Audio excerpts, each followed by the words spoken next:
दोस्तों जैसा कि थंबनेल आपने देखा है कि 15 मिनट के अंदर 5 महीने में जो आप कंस्ट्रक्शन करते हैं, जितनी आप कर सकते हैं और जितने अच्छे तरीके से कर सकते हैं, आज एक शुद्ध और एक आसान शब्दों में 15 मिनट के अंदर में ऐसे 18 पॉइंट बताएंगे जिसे आपको जाननी बहुत ज़रूरी होती है और इसे जानने के बाद आप अपने घर में इम्प्लीमेंट कर सकते हैं। तो मैं हूं नवीन कुमार शर्मा और आप देख रहे हैं इंफ्रास्ट्रक्चर सॉल्यूशन। तो चलिए शुरू करते हैं। सबसे पहली बात कि घर बनाने से पहले आपके हाथ में क्या होना चाहिए? नहीं, सामान नहीं, एक आर्किटेक्चर प्लान होनी चाहिए। और वो आर्किटेक्चर प्लान एक सिविल इंजीनियर, एक स्ट्रक्चर इंजीनियर जो साथ में वास्तु अगर जानता है तो वो सोने पे सुहागा का काम करेगा और आपके पैसे एक्स्ट्रा से बचा सकता है। किसी गुरुदेव के पास या कभी भी पंचांग दिखाने की जरूरत नहीं पड़ेगी। तो ये चीज़ कंफर्म कर लीजिए कि सबसे पहले आपको एक्सपेंसिव किस पे करना है। तो आर्किटेक्चर प्लान होनी चाहिए जिसमें लेआउट प्लान मिलते हैं, आपको स्ट्रक्चर प्लान मिलता है, फिर उसका जो प्लॉटिंग जो डायमेंशंस होते हैं वो सारे उसमें डिनोट किए जाते हैं। ये आ गई आर्किटेक्चर प्लान में। उसके बाद आता है कि इसे एग्जीक्यूट कैसे करना है। तो उसके लिए आपको एक सिविल इंजीनियर की बहुत ही ज़्यादा ज़रूरत पड़ेगी। अगर प्लान सिविल इंजीनियर बना रहे हैं तो लेआउट भी सिविल इंजीनियर कर दिया। कितनी अच्छी बात है कि आपको कम खर्च और कम बजट में आपका काम होते जा रहा है। अब लेआउट के समय क्या करना है? सबसे पहले मार्किंग करनी है। आड़ी तिरछी कहीं भी अगर ज़मीन हो तो उसे सबसे पहले जो है गुनिया में लाइए, जिसे राइट एंगल बनाना होता है। तो उस गुनिया में लेने के बाद आप प्लानिंग को देखिए और एज इट इज़ उसी हिसाब से आपकी वहाँ पे लाइन ड्रॉ होगी और वहाँ पे थ्रेडिंग की मदद से आपके डिमार्केशन लाइन को तैयार किया जाएगा। तो आता है कि साइट का एक्सकेवेशन, जहाँ जहाँ लेआउट हुआ, जहाँ जहाँ डिमार्केशन की गई है, जहाँ पे प्लॉट का कॉलम का डिमार्केशन, फाउंडेशन का डिमार्केशन हुआ है, वहाँ पे आपको खुदाई करनी है। खुदाई करने में आपको कैसे वर्क कर सकते हैं? आप मैन के द्वारा भी कर सकते हैं, आप जेसीबी से करवा सकते हैं, सेमी जेसीबी से करा सकते हैं या फावड़ा लेके कर सकते हैं। तो सबसे बढ़िया रिजल्ट जो निकल के आता है, अगर मान लीजिए सिल्टी क्ले मिट्टी है, बिहार, यूपी, इधर जितने भी प्लेनर एरिया में हैं, तो यहाँ पर आप फावड़ा से करा सकते हैं। लेकिन जब आप आ जाते हैं कंटूर लाइन में, जहाँ पे हिली एरिया है, तो वहाँ पे आपको मशीनरी की ज़रूरत पड़ती है। वहाँ वाइब्रेट, वहाँ पे तोड़ने वाला आपको चाहिए, स्टोन क्रशर चाहिए। तो वहाँ पे आपको जेसीबी ही काम आएगा। तो वहाँ पे हाथ से निकालना आपके लिए अनइकोनॉमी हो जाएगा। तो इसमें ध्यान रखिए कि आपका साइट कहाँ पे है, तो उसी हिसाब से मैन मेड वर्क कराइए, बढ़िया रहेगा। अगर प्लेन एरिया में अगर हाथ से काम कर रहे हैं तो सरफेस स्मूथ आएगा, उसके जो डायमेंशन है वो एग्जैक्ट वैल्यू के साथ उतरेगी और आपका काम एक्स्ट्रा नहीं होगा। अगर जेसीबी से खुदाई करवाएंगे तो क्या होगा, वो बकेट में ज़्यादा निकालता है। बकेट ज़्यादा मारेगा तो आपकी मिट्टी ज़्यादा आएगी, ज़्यादा निकलेगी, तो उसे फिर ट्रेंच को रीडिजाइन, रीशेप करने के लिए आपको अलग से एक लेबर की आवश्यकता पड़ जाएगी। ये हो गई आपके एक्सकेवेशन। नेक्स्ट आता है कि कॉलम का अलाइनमेंट करना होता है। सबसे पहले फाउंडेशन बेस बनाइए। फाउंडेशन बेस की जो साइज आपके ड्राइंग में दी हुई है, उसी ड्राइंग के अनुपात को लेते हुए आपको वहाँ पे बार कर्टेलमेंट करनी है, उसकी कटिंग करनी है, उसे मेस बनाना है और उसे एक थ्रेडिंग की मदद से अलाइनमेंट सही करके, चाहे आप प्लम बॉब साहुल से करिए या फिर पियानो जो वायर मेस होती है उससे करिए, जो आपके लिए वहाँ सूटेबल है उससे आप वर्क करिए और अपना वहाँ पे साइड पे कॉलम का अलाइनमेंट सही करके उसे प्लेस करिए। इसी में आती है कि कॉलम का साइज कैसे हो, कितना होना चाहिए। तो इसके लिए मैंने वीडियो पहले बना रखी है, आप मेरे चैनल पर पहले जाके देख सकते हैं कि कॉलम का साइज कैसा होना चाहिए। अगर पिलर की दूरी बढ़ती है तो उसके लिए कॉलम का क्या साइज है और डिटेल्स में जानना है तो मेरे पिछले वीडियो में आप लाइन से सीरीज मैंने बना रखी है कॉलम के लेके। तो नेक्स्ट आती है प्लिंथ बीम। प्लिंथ बीम का काम क्या है? प्लिंथ बीम का काम ये है कि अंदर की जो सॉइल है और अंदर का जितने भी बाहर के कंपाउंड एरिया है और उस कॉलम को एक साथ टाई करने के लिए उसे प्लिंथ में किया जाता है, इसलिए उसे टाई बीम भी कहते हैं। तो हर एक कॉलम जितने भी बाहर सरफेस पे आपके दिख रहे हैं उन सबको एक साथ जो है ज्वाइंट किया जाता है, इसलिए उसे प्लिंथ बीम दिया जाता है। सॉरी, प्लिंथ बीम ने ग्राउंड बीम दिया जाता है। और इसे करने के लिए आपको मिनिमम 12 mm का सरिया चलाना पड़ेगा। अब आ जाती है प्लिंथ वर्क में। तो प्लिंथ वर्क में पैसा बचाना है तो बीच वाला जितना भी आपको ग्राउंड पे बीम चलाना था उसे उठा के आप ले जाइए ऊपर और कर लीजिए प्लिंथ का काम। उसमें डीपीसी का खर्चा बच जाएगा, आपके ब्रिक वर्क का खर्चा बच जाएगा, साथ में आपके मैन का जो लेबर कॉस्टिंग आ रही है, जो मैसन की कॉस्टिंग आ रही है वो भी वहाँ पे बचेगी। उसके बाद डीपीसी कोर्स करा लीजिए ताकि आपके दीवारों में सीलन नहीं आए। सीलन आने से बहुत ज़्यादा हार्मफुल होता है, एक कैंसर कह लीजिए। घर के अंदर जब ये सीलन आती है तो कैंसर का इलाज तो मान लीजिए अगर प्राइमरी सेगमेंट में तो कर सकते हैं, लेकिन ये एक ऐसा सेगमेंट है जिसमें भैया हो गया तब तो उसका इलाज जो है फिर वही है, तोड़िए उसमें फिर से इंग्रेडिएंट मिलाइए, एडमिक्सचर्स लाइए, बहुत लंबा फेरा है। उससे अच्छा है कि पहले ही क्यों ना आप संभल जाएं कि आपके घर में ऐसी दिक्कतें नहीं होनी चाहिए। नेक्स्ट आता है कि सॉइल फिलिंग कैसे करना है। तो सॉइल फिलिंग का आईआईटी में अगर कोई भी सिविल इंजीनियर पढ़ रहे हैं तो सबसे बढ़िया है कि अगर स्टोन क्रस्ट डस्ट है तो उसका 10 इंच मतलब 200 mm डालिए, कॉम्पैक्शन करिए, 200 mm डालिए, कॉम्पैक्शन करिए, फिर 200 जितनी हाइट है तो बस 200 mm का इंटरवल ही रखना है। इससे क्या होगा कि आपके जो सॉइल फिलिंग है, जो आपने अपने प्लिंथ वर्क के लिए अपने ग्राउंड से हाइट देने के लिए जो वर्क करवाया है तो इसमें बैठता जाएगा, वो कॉम्पैक्शन होते जाएगा।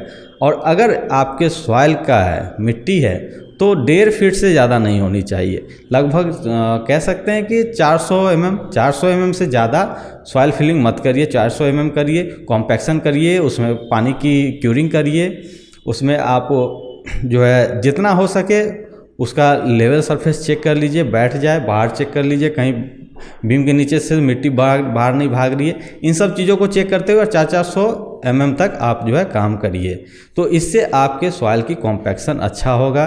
कभी भी टर्माइट की जो अभी धांधली चल रही है कि टर्माइट प्रूफिंग कर लीजिए, इन चीज़ों से आप बच सकते हैं। तो ऐसी कोई चीज़ नहीं है। बालू वाली जितने भी सैंडी सॉइल होती है वो सैंड वाली सॉइल आप डलवाइए, कभी भी टर्माइट की प्रॉब्लम नहीं आएगी।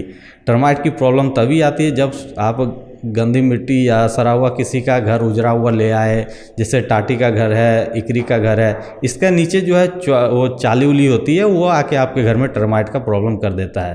तो ऐसे मिट्टी से बचिए, जितना हो ढाब का मिट्टी यूज कर लीजिए, वो अच्छा रहेगा। आ गए प्लिंथ डीपीसी भैया हो गया। अब क्या है सबसे बड़ी चीज़ कि सील लेवल पे काम क्या करना चाहिए, बहुत ही महत्वपूर्ण है। सील लेवल पे कोई ध्यान नहीं देता। खिड़की के लेवल तक 2.5 फीट तक आने के बाद एक सील वेंट चलाना चाहिए। लोग कहेंगे भाई ये तो एक्स्ट्रा खर्चा करवा रहे हो। हाँ करवाएंगे, ज़रूर करवाएंगे आपसे एक्स्ट्रा खर्चा। बाद में आप हमें दिक्कत ये नहीं कहिएगा कि भाई इंजीनियर ने आके आपके घर को गड़बड़ कर दिया। ऐसा मैं नहीं सुनना चाहता। सील वेंट देने का कारण है कि जब आप खिड़की डालते हैं तो खिड़की के समीप से देखते होंगे इंक्लाइंड क्रैक्स आ जाती हैं। यही इंक्लाइंड बचाने के लिए हम लोग सील वेंट देते हैं। लेकिन ठेकेदार लोग आपको समझा देते हैं कि भैया सील वेंट दे रहे हैं, देख लो खर्चा करवा रहा है। उंगली करता है हर काम में, ये ठेकेदार को बार बार रोकता है, ये पैसा आपका खाता है। तो इंजीनियर का काम पैसा खाना नहीं है, आपको सजेस्ट करना है। तो सील वेंट जरूर दीजिए अपने घर में, और वहाँ पे नहीं तो 3 इंच का कम से कम दे दीजिए। क्या जाता है भाई, 3 इंच का सील वेंट देने में ऐसे ही आपका मिस्त्री तो गड़बड़ कर देता है, उससे ज़्यादा तो मटेरियल बेकार में बहा देता है। उससे ज़्यादा मटेरियल आपका देखते होंगे साइड पे कितना बर्बाद होता है। आप पिछला वीडियो देख लीजिए, छड़ घुसाए हुए था मिट्टी के भीतर में। उस छोटा को कौन समझाए कि कैसा काम कर रहा है। इसीलिए ध्यान से देखिए और सील वेंट को दे दीजिए, नहीं तो आपका भी घर भैया कवर बना देगा वो। चलिए नेक्स्ट देखते हैं। नेक्स्ट आता है कि किचन का स्लैब कैसे दें, किचन के स्लैब के ऊपर का स्लैब कैसे दें। ये सबसे बड़ी चुनौती होती है। इसका वीडियो एक सेपरेटली आपके लिए बनाएंगे कि किचन का स्लैब और किचन के अंदर का यूटिलिटी सेटअप कैसा होना चाहिए, ये बिल्कुल सेपरेट आपके लिए लेके चलेंगे। तो इस बार बताना, चूँकि ये बहुत लंबा चला जाएगा वीडियो, इसलिए इस बार नहीं बता रहे हैं। नेक्स्ट आ जाते हैं कि लिंटर लेवल और स्टेयर केस में कैसे। स्टेयर केस का हमेशा ध्यान रखिएगा कि गांव घर में देखते होंगे कि स्टेयर का नीचे का जो लैंडिंग, जो आप स्लैब देखते हैं, नीचे मोटा कर देगा, ऊपर जाकर पतला कर देगा, तो ये डायमेंशन गलत लेता होगा। यहाँ पे भी इंजीनियर को बुलाना चाहिए। और ये ध्यान दीजिए कि आपका जो नीचे का स्लैब है, जहाँ पे स्टेप्स, राइजर और आपके बन रहे हैं वो एकदम यूनिफॉर्म सेक्शन डिजाइन हो रहा है या नहीं हो रहा है, ये आपको ध्यान देना पड़ता है। तो इस चीज़ को ध्यान देने के लिए आपको इंजीनियर को वहाँ पे रखना पड़ेगा, वो डायमेंशन आपको देगा, वहीं से आपका शटरिंग का अलाइनमेंट चेक होगा। क्योंकि सिंपल बीम हॉरिजेंटल डायरेक्शन में कुछ नहीं है, वो ट्रांसवर्स डायरेक्शन में कुछ भी नहीं होता है, लेकिन जब इंक्लाइंड मेंबर की बात आती है तब वहाँ पे इंजीनियर का रोल आपको पता चलेगा कि भाई ये चीज़ अगर नहीं बताता तो आज मेरा बीम जो है, ये स्लैब जो है, ये सब के साथ क्या गड़बड़ हो सकता है। तो इस समय बहुत ज़रूरी है और इसका वीडियो आपको दिखाएंगे कितने अच्छे से इसका डिज़ाइन करना होता है। नेक्स्ट आ जाते हैं कि छज्जा टॉयलेट के ऊपर ममटी, जो टॉयलेट के ऊपर देखते होंगे कि फर्श डाल देते 7 फीट पे, तो वो क्या जायज़ है, देना चाहिए नहीं देना चाहिए। देखिए इसमें 2 कंडीशन आती है, सिर्फ टॉयलेट रूम है तो दे दीजिए, साथ में अगर बाथरूम बना रहे हैं तो भूल से भी 7 फीट पे ढलाई मत करिए। और यहाँ तक कि सनकेन स्लैब जब बनता है तो ऐसा ही भैया 1.5 फीट डाउन है ही, ऊपर से आप 7 फीट पे ही कर देंगे तो फिर आपको अपना फाउंटेन और जो आपके जो ऊपर से आप झरना उड़ना लगाते हैं ये सब कहाँ से लाएंगे। तो इसका सेटअप जब भी करिए तो एक निश्चित हाइट पे ही रहने दीजिए, जो प्लान में दिया गया है उसके साथ छेड़छाड़ मत करिए। इसमें सबसे बड़ी चीज़ होती है कि समय समय पर क्यूरिंग जो है वो प्राण देने की चीज़ है। घर का जो सांस लेने और छोड़ने का जैसे इंसान में होता है कि प्राण वायु है, उसी तरह प्राण अगर किसी आरसीसी मेंबर या ब्रिक वर्क जो भी कराना है घर का, उसका प्राण अगर दाता कोई है तो वो क्यूरिंग है। इसलिए क्यूरिंग जो है हमेशा समय समय पर करवाइए, नहीं तो क्यूरिंग के अभाव में बहुत सारे घर का कंस्ट्रक्शन जो है एकदम मिट्टी बालू की तरह टूट जाता है। उसको देखिएगा तो लगेगा कि भाई इतना अच्छा मटेरियल लगाने के बाद भी ऐसा स्थिति है, तो उसका कारण यही है कि क्यूरिंग नहीं दे रहा है। कैल्शियम है सीमेंट में, भैया कैल्शियम दीजिएगा तो हीट ऑफ हाइड्रेशन आएगा, हीट ऑफ हाइड्रेशन आएगा तो क्रैक करेगा ही।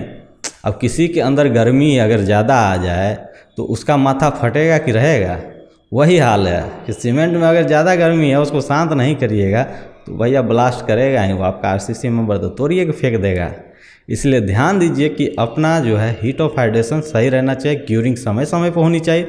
मिनिमम 7 दिन तो करिए ना, क्या जाता है, नहीं वो कर रहा है तो खुद पकड़ लीजिए ना पाइप, जरूरी है कि वही पकड़ेगा, नहीं पकड़ रहा है पकड़ लीजिए, तनिए तो पटाना ही रहता है, पटा दीजिए, क्या जाता है। 1 घंटा समय निकाल के घर, अपना घर बन रहा है तो इतने करिएगा तो फिर कायल घर में सोइएगा, छोड़ दीजिए घर। दूसरा चीज़ आती है कि शटरिंग जब छत का होगा तो उससे पहले क्या करना चाहिए, ये सबसे बड़ा गंभीर समस्या होता है घर बनाने के लिए। शटरिंग करने से पहले अगर आप फ्लोरिंग अपने तरीके से कर लिए, लेवल 1 करके ब्रिक वर्क करके कॉम्पैक्शन कर लीजिए, क्रशिंग करके डाल दीजिए और लेवल मिला दीजिए, तो आपका छत 1 mm भी नहीं झुकेगा। यही अगर मिट्टी पे ही शटरिंग लगाना शुरू करेगा तो वहाँ पे देखिएगा कि 1 इंची धस गया, कहीं अगर 5 इंची ढलाई है यहाँ से वहाँ, कहीं 6 इंची कर देगा, कहीं 7 इंची, कहीं 8 इंची कर देगा वो ढलाई आपका। तो ये गलती जो है उस कंस्ट्रक्शन साइट पे होता ही है। तो उससे बचने के लिए हम लोग सजेस्ट करते हैं कि सबसे पहला काम करिए कि आप फ्लोरिंग करवा लीजिए, इससे आपका भी बचत है, अगला का भी बचत है, आपका मटेरियल बचेगा, अगला का काम बचेगा, अगला बदनाम नहीं होगा, आपका काम बढ़िया निकलेगा। बीबीएस करते वक्त पहला तो वहाँ का जो वर्क है डिजाइन के हिसाब से, कहाँ पर 2 वे स्लैब चलाना है, कहाँ 1 वे स्लैब चलाना है, कहाँ शियर देना है, कहाँ क्रैंक उठाना है, इन सब का ड्राइंग दिया रहता है, उसी के हिसाब से वर्क करवाइए और डिज़ाइन जो है सामने रह के करवाइए और साइट इंजीनियर को रखिए और साथ में उसमें कवर ब्लॉक ज़रूर लगवाइएगा। तो इससे आपको बेनिफिट रहेगा कि एक 15 mm क्लियरेंस है तो यहाँ से वहाँ तक आपका 15 mm क्लियरेंस रहेगा। इलेक्ट्रिक फिटिंग वाला भी गलती करता है। इलेक्ट्रिक फिटिंग देखते हुए नाला की तरह जो है लाइन से पाइप लगा दिया 6-7 को एक साथ में, तो कभी वो बॉन्ड बना पाएगा नहीं ना। इसीलिए जो है रूम बाय रूम आप अपना पॉइंट उतरवाइए, एक अलग सेटअप करिए। वो आपको इसी चैनल पे इलेक्ट्रिक इंजीनियर जो आएंगे वो आपको इसमें डिटेल्स वीडियो बता देंगे। प्लास्टिंग करानी है उससे पहले क्यूरिंग करिए। प्लास्टिंग कराते वक्त ध्यान रखिए कि आपके जो स्पेसिफिकेशन दी रखी है कि अंदर का वॉल जो है 9 mm होना चाहिए, बाहर का है 11 से 12 mm होना चाहिए, फिर अगर सीलिंग की बात कर रहे हैं तो वो भी 9 mm से कम नहीं होना चाहिए। तो ये सब छोटी बातें हैं, इसको ध्यान में रखना पड़ता है आपको।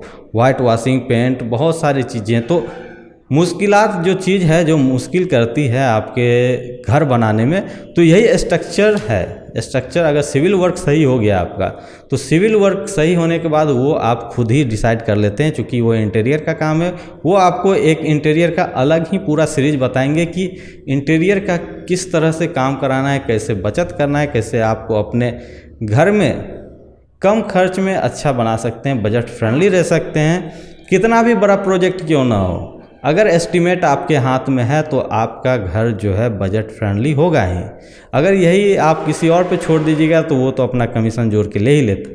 तो आशा करते हैं ये वीडियो आपको अच्छी लगी। नहीं अच्छी लगी है तो क्या ही कर सकते हैं हम तो, ठीक है। अगर अच्छा लग रहा है तो अपने दोस्तों से भी शेयर करिए। इस जानकारी को जितने आगे तक फैलाएंगे उतनी अच्छी रहेगी। साथ में सब्सक्राइब भी करिए। इतना अच्छा, इतना मेहनत करके आप लोग के लिए वीडियो बनाते हैं, एक सब्सक्राइब के लिए आप लोग तरसा देते हैं भाई। सब्सक्राइब करिए, क्या जाता है, एक लाल बटन दबाने कौन सा पैसा लगता है आपका। बाद में तो फिर तो यही वीडियो देखिएगा। मिलेंगे नेक्स्ट वीडियो, तब तक धन्यवाद।